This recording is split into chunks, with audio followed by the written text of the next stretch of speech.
ಬಾಗಲಕೋಟೆಯ ವಿಧಾನಸಭೆಗೆ ನಡೆದಿರುವಂತಹ ಉಪಚುನಾವಣೆಯಲ್ಲಿ ಕಾಂಗ್ರೆಸ್ ಪಕ್ಷದ ಅಭ್ಯರ್ಥಿ ಜಯಗಳಿಸುವುದು ಖಚಿತ ಎಂದು ಕಾಂಗ್ರೆಸ್ ಪಕ್ಷದ ಜಿಲ್ಲಾ ಅಧ್ಯಕ್ಷರಾಗಿರುವಂತಹ ಎಸ್.ಜಿ. ನಂಜೇನಮಠ ವಿಶ್ವಾಸ ವ್ಯಕ್ತಪಡಿಸಿದ್ದಾರೆ.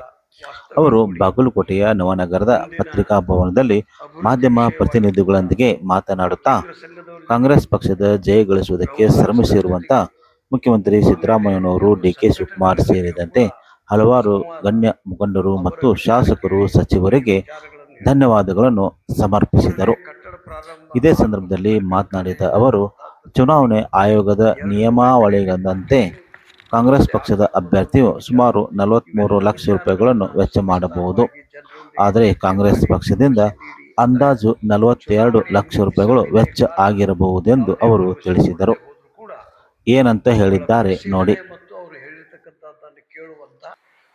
ಒಂದು ಇಲ್ಲಿ ಉಪಚುನಾವಣೆ ನಡೆದಿದೆ ಅಂದರೆ ಅಭಿಮಾನ ಇದ್ದಂಥ ಪಕ್ಷದ ಕಾರ್ಯಕರ್ತರು ತಾವಾಗೆ ಬರ್ತಾರೆ. ಅದರ ಜೊತೆಗೆ ನಮ್ಮಲ್ಲಿ ಒಂದು ವ್ಯವಸ್ಥೆ ಇರ್ತೈತೆ, ಯಾವುದೇ ರಾಜಕೀಯ ಪಕ್ಷದಲ್ಲಿ, ಅದು BJPಯಲ್ಲಿದೆ, ನಮ್ಮಲ್ಲಿ ಏನು ಅಂದರೆ ಉಪಚುನಾವಣೆಯ ಸಂದರ್ಭದಲ್ಲಿ ನಾಯಕರು ಖಾಲಿ ಇರ್ತಕ್ಕಂಥ ಕಾರಣದಿಂದ ಒಂದೊಂದು ಪಂಚಾಯತಿಗೆ ಒಬ್ಬೊಬ್ಬರು ಅಬ್ಸರ್ವರು, ಒಬ್ಬೊಬ್ಬರು ಕೋಆರ್ಡಿನೇಟರ್ಸು ಹೀಗೆ ಕೆಲಸ ಹಂಚಿರ್ತಾರೆ. ಅದು ನಮ್ಮ KPCCಯಿಂದ ಕಳಿಸಿರ್ತಕ್ಕಂಥವ್ರು ಇದ್ದಾರೆ. ನಾವು ಚುನಾವಣೆಗೆ ಹೋಗಿ 4 ಓಟ್ ಹಾಕ್ಸೋಣ ತಡಿ ಅಂತೇಳಿ ಸ್ವಯಂ ಸ್ಫೂರ್ತಿಯಿಂದ ಬಂದವರು ಇರ್ತಾರೆ. ಅದನ್ನ ತಡೆಯೋದಕ್ಕಾಗೋದಿಲ್ಲ. ಒಂದು 4-5 ತಾಸು ಬರ್ತಿದ್ರು ಮತ್ತೆ ಹೋಗಿದ್ರು. ಇದು ರಾಜಕಾರಣ. ಈ ಚುನಾವಣೆಯಲ್ಲಿ ಗೆಲುವು ಕೂಡ ನಮ್ಮ ಸಾಮರ್ಥ್ಯವನ್ನ ನಾವು ಜನರಿಗೆ ಕೊಟ್ಟಿರ್ತಕ್ಕಂಥ ಕೆಲಸ ಕಾರ್ಯಗಳ ಮೇಲೆ ಸೀಲ್ ಹೊಡಿತಕ್ಕಂಥ ಕೆಲಸ ಇದೆ. ಅದನ್ನ ನಾಯಕರು ಬಂದು ಹೇಳಬೇಕಾಗತ್ತೆ, ಕೇಳಬೇಕಾಗತ್ತೆ. ಚುನಾವಣೆಯಲ್ಲಿ ಆಗತ್ತೆ. ನೀವು ಈಗ ಜನಸಂಖ್ಯೆ ಹೆಚ್ಚಾಗ, ಕಾರ್ಯಕರ್ತರ ಸಂಖ್ಯೆ ಹೆಚ್ಚಾಗ, ನಾನು ನೋಡಿದ್ದೆ 70ರ ಹುನಗುಂದ ಬೈ ಎಲೆಕ್ಷನ್ನಲ್ಲಿ ನಾನು SSLC, ನಮ್ಮ ಅಪ್ಪರೇ ಚುನಾವಣೆ ನಿಂತವ್ರು. ಕಂಠಿಯವ್ರು ತೀರೋದ್ರಿಂದ ಉಪಚುನಾವಣೆ. ಎಲ್ಲಿ ನೋಡ್ತೀವಿ ಅಲ್ಲಿ ಜನ, ಎಲ್ಲಿ ನೋಡ್ತೀವಿ ಅಲ್ಲಿ ಮಂತ್ರಿಗಳು, ಎಲ್ಲಿ ನೋಡ್ತೀರಿ ಅಲ್ಲಿ ಶಾಸಕರು. ಅವಾಗಲಿಂದ ಐತಿದ್ರು. ನಾ ಹೇಳೋದು 70ರು. ನಮ್ಮ ಅಪ್ಪಾರು ಒಂದು ಮಾತು ಹೇಳಿದ ನೆನಪೈತೆ, ತಮ್ಮೆದುರಿಗೆ ಹೇಳ್ತಾನೆ. ಅವನು ಆಗಿನ ಕಾಲದ MLA. ಕಾಂಗ್ರೆಸ್ನವ್ರು ನೀವು ಇಲ್ಕಲ್ಲಾಗ ಅಡ್ಡಾಡುವಾಗ, ಹುನಗುಂದಾಗ ಅಡ್ಡಾಡುವಾಗ ಯಾರಿಗಾರ ತಡುಮ್ ಆದ್ರೆ ಚಂದಕ್ಕೆ ಹೋಗು, ಹುಚ್ಚಿ ಪಚ್ಚಿ ಅಂತ ಮಾತಾಡಬೇಡ್ರಿ. ಅವೊಬ್ಬ MLA ಇರ್ತಾನ, ಮಂತ್ರಿಯರು ಇರ್ತಾನ. ಅದಕ್ಕೆ ಯಾರು ನಿಮ್ಗೆ ಆದ್ರಂದ್ರೆ ಸೌರ್ಯಾಗ ಹೋಗಪ್ಪ ಅಂತ ಇಷ್ಟ ಅಲ್ರಿ, ಬೇದಾಡಕ್ಕೆ ಹೋಗ್ಬೇಡ್ರಿ, ಯಾಕಂದ್ರೆ ಅವರೆಲ್ಲರೂ ಇಲ್ಲೇ ಹುನಗುಂದಾಗ ಅದಾರ ಅಂತ ಆಗ ಬಾಟ್ನಾಗ ಕೇಳಿದ್ದೆ. ಇಲ್ಲಿಯೂ ಹಾಗೆ ಆಗಿತ್ತು, ಶಾಪ್ ಆಗಿ ಇದು ನಡೆದು ಬಂದಿರತಕ್ಕಂಥ ಎಪ್ಪರು ದುಡಿತ ಇವತ್ತು ಗೆಲುವಿಗೆ ಕಾರಣವಾಗ್ತದೆ ಅಂತಕ್ಕಂಥದ್ದು.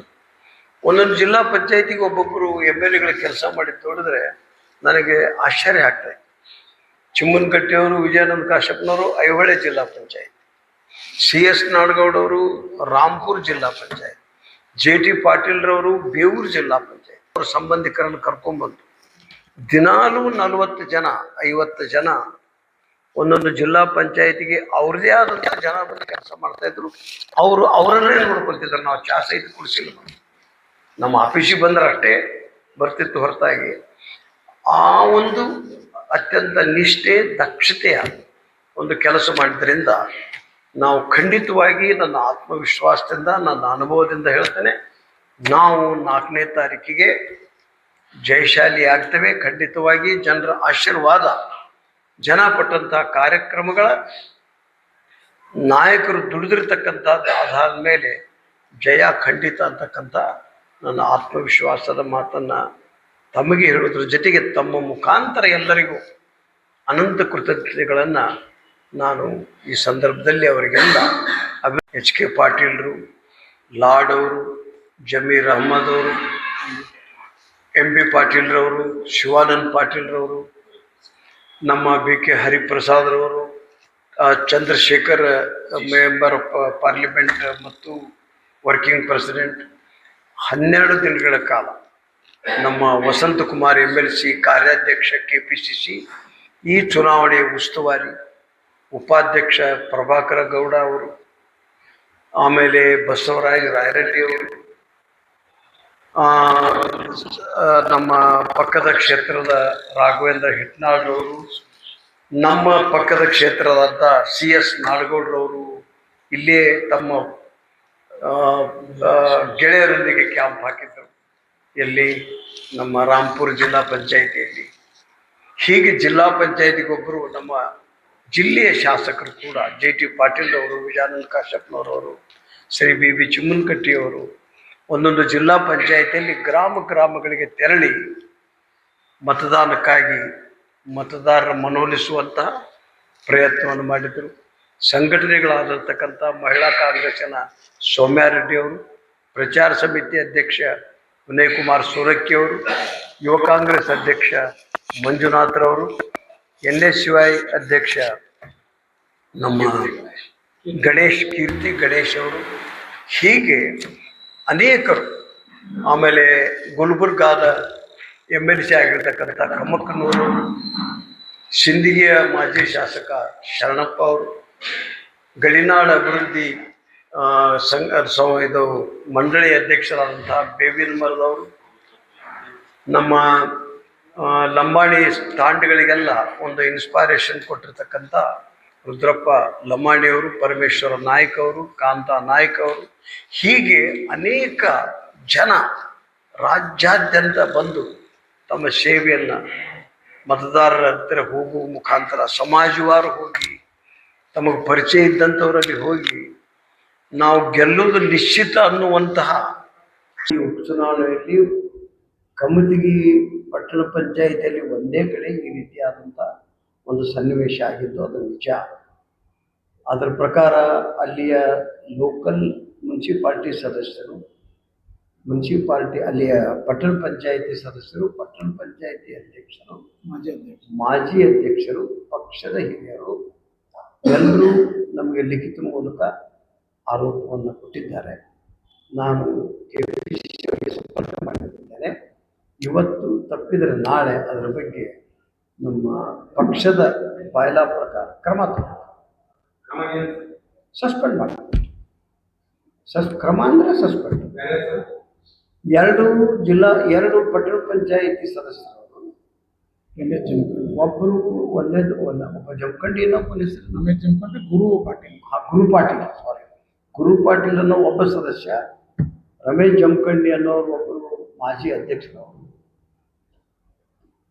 ನಮ್ಮ DCC ಬ್ಯಾಂಕಿನ ಉಪಾಧ್ಯಕ್ಷ ಅವರು ನಮಗೆ ಯಾವುದೇ ಒಂದು ಹುದ್ದೆಯಲ್ಲಿ ಇಲ್ಲ. ಅವ್ರಿಗೂ ಕೂಡ ಆರೋಪ ಲಿಖಿತವಾಗಿ ಕೊಟ್ಟಿದ್ದಾರೆ. ಬ್ಲಾಕ್ ಅಧ್ಯಕ್ಷ ಅಲ್ಲಿ ಅವ್ರನ್ನ ಕೂಡಿಸಿಕೊಂಡು ಕೇಳಿನೂ ನಮಗೆ ರೇಟಿಂಗ್ನಲ್ಲಿ ಕೊಟ್ಟಿದ್ದಾರೆ. ನನ್ನ ಕೆಲಸ ಅಷ್ಟೇ ಇದೆ. ಇವತ್ತು ನನ್ನ ಕೆಲವು ನೀತಿ ಪ್ರಕಾರ ವಿಚಾರ ಮಾಡಿ ಇವತ್ತು ಕ್ರಮ ನಾಳೆಗೆ ತಿಳಿಸ್ತೀನಿ. ಅದನ್ನು ಹಂಗೆ ಬಿಡೋದು. ಮುಸ್ಲಿಂ ಸಮುದಾಯ ಹಾಗೂ ಕುರುಬ ಸಮಾಜದ ಬಗ್ಗೆ ಅವಹೇಳನಕಾರಿಯಾಗಿ ಮಾತನಾಡಿರುವಂತಹ ನರಗುಂದ ಶಾಸಕ CC ಪಾಟೀಲ್ ಹೇಳಿಕೆಗೆ ಅಹಿಂದ ಸಂಘಟನೆಗಳ ಒಕ್ಕೂಟ ಖಂಡಿಸಿದೆ. ಬಾಗಲಕೋಟೆಯ ನವನಗರದ ಪತ್ರಿಕಾ ಭವನದಲ್ಲಿ ರಾಜ್ಯ ಸಂಘಟನಾ ಕಾರ್ಯದರ್ಶಿ ಹನುಮಂತಪ್ಪ ಅಪ್ಪಣ್ಣವರ್ ಮಾತನಾಡಿ, ಬಾಗಲಕೋಟೆ ವಿಧಾನಸಭಾ ಚುನಾವಣೆ ಸಮಯದಲ್ಲಿ ನರಗುಂದ ಶಾಸಕ CC ಪಾಟೀಲ್ ಅವರು ಮುಸ್ಲಿಂ ಹಾಗೂ ಕುರುಬ ಸಮುದಾಯದ ಬಗ್ಗೆ ಅವಹೇಳನಕಾರಿಯಾಗಿ ಭಾಷಣ ಮಾಡಿರುವುದು ಖಂಡನೀಯವಾಗಿದೆ. ಈ ಹಿನ್ನೆಲೆಯಲ್ಲಿ ಬರುವ ಬಸವ ಜಯಂತಿಯ ದಿನದಂದು ನರಗುಂದ ಚಲೋ ನಡೆಸಲಾಗುವುದೆಂದು ತಿಳಿಸಿದರು. ಇದೇ ಸಮಯದಲ್ಲಿ ಮುಖಂಡರಾಗಿರುವಂತಹ ಯಲ್ಲಪ್ಪ ಹೆಗಡೆ ಮಾತನಾಡಿ, ಏಪ್ರಿಲ್ 20ರಂದು ಬಸವ ಜಯಂತಿ ಅಂಗವಾಗಿ CC ಪಾಟೀಲ್ ಅವರ ನಿವಾಸ ಮುಂದೆ ಬಸವ ಜಯಂತಿ ಆಚರಣೆ ಮಾಡಲಾಗುವುದು. ಸಂವಿಧಾನದ ಹಾಗೂ ಬಸವಣ್ಣನವರ ಸಾಹಿತ್ಯ, ಸಂತ ಶಿಶುನಾಳ ಶರೀಫರ ತತ್ವ ಪದಗಳು ಮತ್ತು ಕನಕದಾಸರ ಕೀರ್ತನೆ ಪುಸ್ತಕಗಳನ್ನು ಅವರಿಗೆ ನೀಡಿ ಸಾಮಾಜಿಕ ಸಮಾನತೆಯ ಪಾಠವನ್ನು ನೆನಪಿಸಲು ನರಗುಂದ ಚಲೋ ಕಾರ್ಯಕ್ರಮವನ್ನು ಹಮ್ಮಿಕೊಳ್ಳಲಾಗಿದೆ ಎಂದು ತಿಳಿಸಿದರು.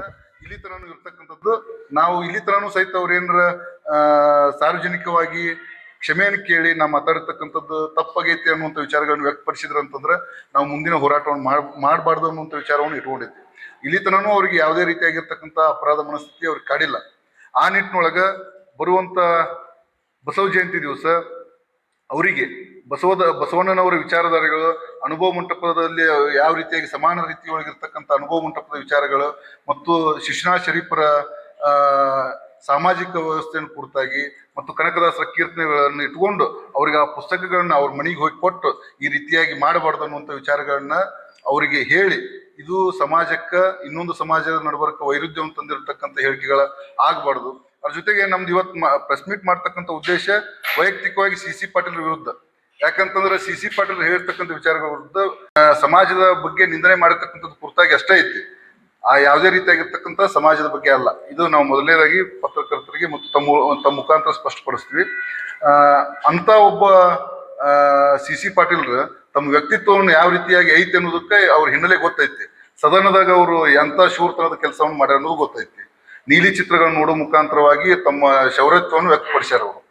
ಅಂತ ಹೀನ ಕೃತ್ಯ ಮಾಡಿರ್ತಕ್ಕಂಥವ್ರು ನಾಲಿಗೆ ಒಳಗೆ ಬರ್ತಕ್ಕಂಥ ಯಾವ ಶಬ್ದಗಳಿರ್ತಾವೋ ಅದೇ ರೀತಿಯಾಗಿರ್ತಾವ. ಅಂತ ದುರಹಂಕಾರಿ ಇರ್ತಕ್ಕಂಥ ಸಿ ಪಾಟೀಲ್ರು ತಮ್ಮ ಮುಂದಿನ ಚುನಾವಣಾ ರಾಜಕಾರಣದ ವಿಚಾರಕ್ಕೆ ಸಂಬಂಧಪಟ್ಟಂಗ ಎಲ್ಲರೂ ಬೇಕಾಕ್ಕಾರ ಅವ್ರಿಗೆ.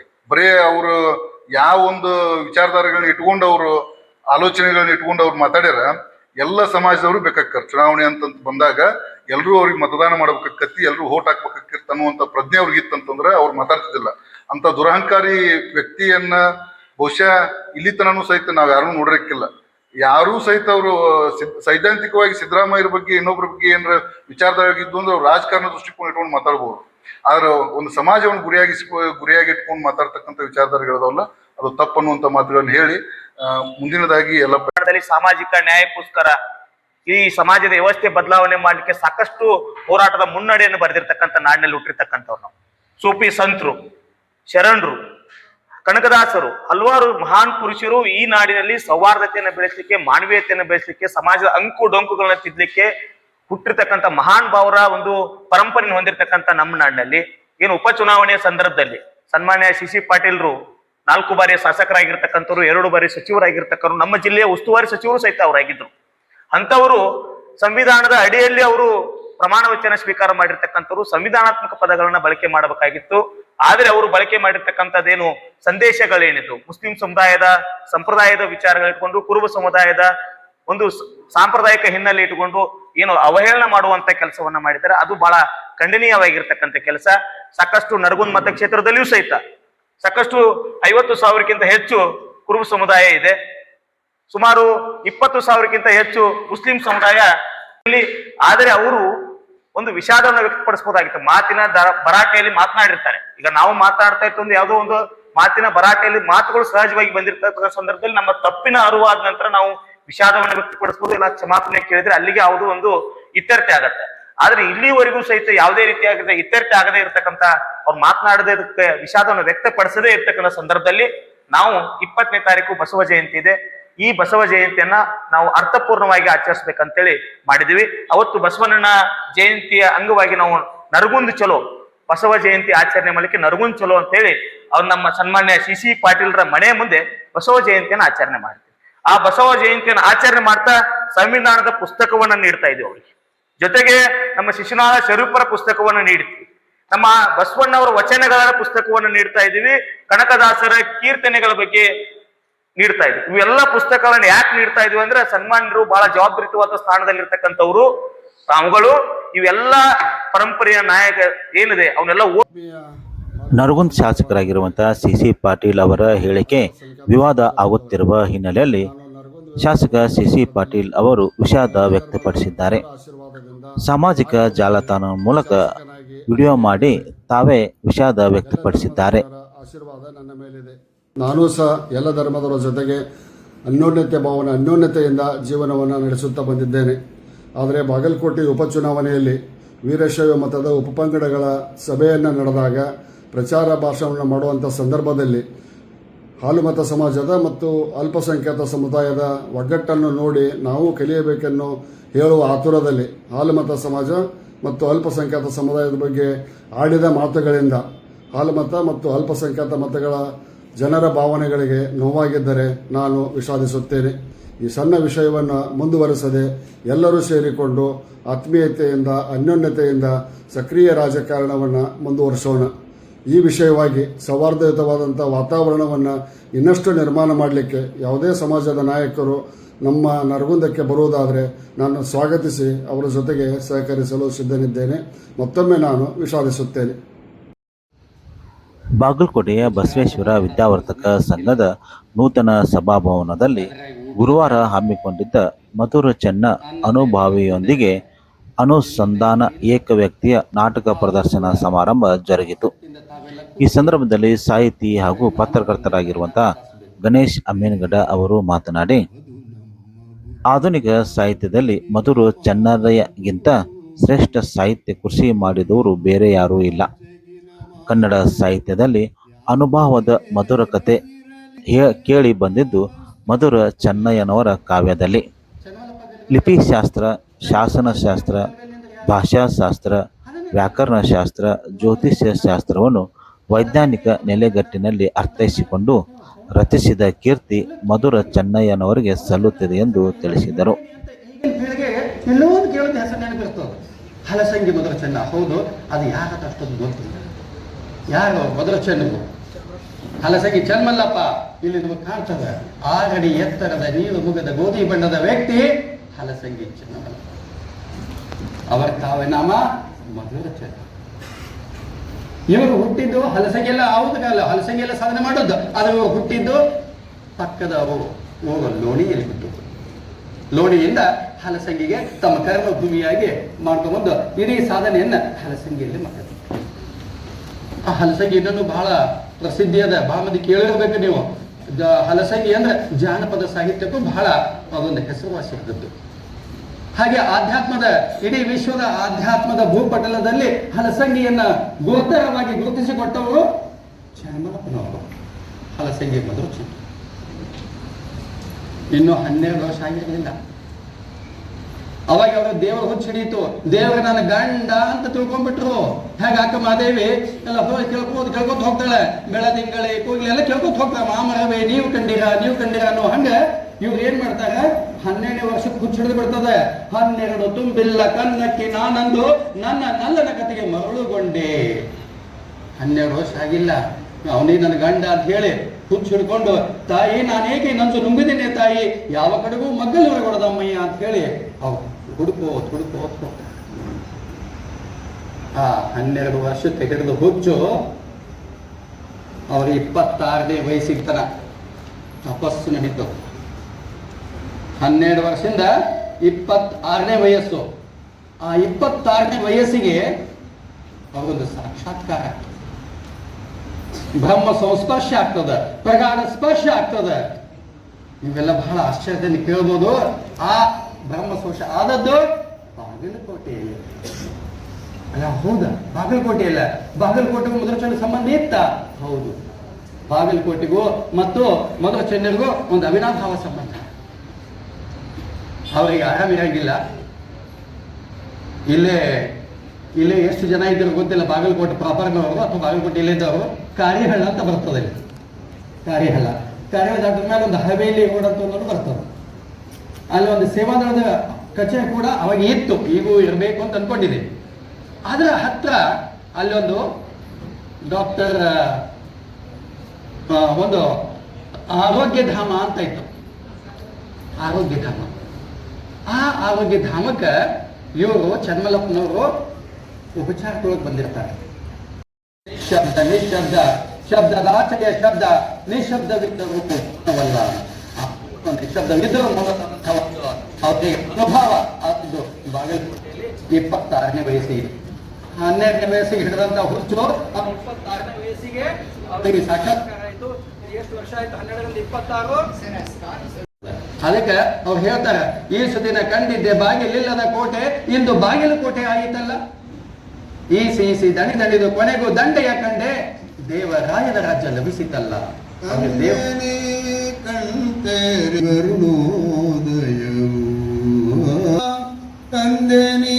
ಕಣ್ತೆರೆದೆ ಅಂದಿಗರುಣೋದಯವು ಮುಂದೆ ಸೂರ್ಯೋದಯದ ಚಿಂತೆ ಇಲ್ಲ ನಗೆ. ತಂದೆನೇ ಕಣ್ತೆರೆದೆ ಅಂದಿಗರು